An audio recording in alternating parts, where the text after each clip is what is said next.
Parshigutta, Secunderabad Parshigutta media మిత్రులందరికీ ఇది ఒకటే నా విన్నపము. ఇది దీనికి పర్మిషన్ లేదు, పర్మిషన్ అయిపోయింది, ఇవ్వలేదు, ప్రభుత్వమే ఇవ్వలేదు, క్యాన్సల్ అయిపోయింది. ఇది ఆల్రెడీ బంద్ ఉన్న దాన్ని మళ్ళీ ఓపెన్ చేసి వాళ్ళ ఈవినింగ్ నుంచి వాళ్ళు ఒకటే తాగుడు పెట్టిర్రు. ఇదేం కథ అని అందరిని లోపలికి వెళ్ళి అందరినీ బయటకు వెళ్ళగొట్టి మళ్ళీ షటర్ వేయించాను.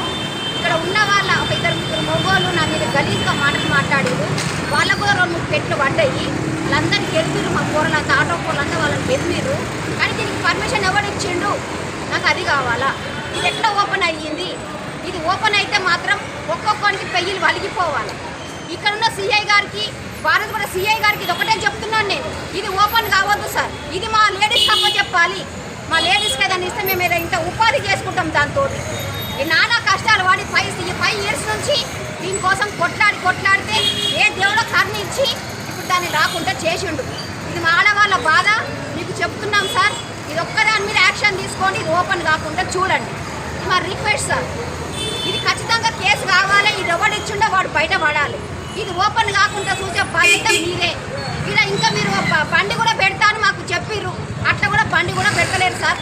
దీని మీద మీరు ఖచ్చితంగా యాక్షన్ తీసుకోవాలి. ఇది మా లేడీస్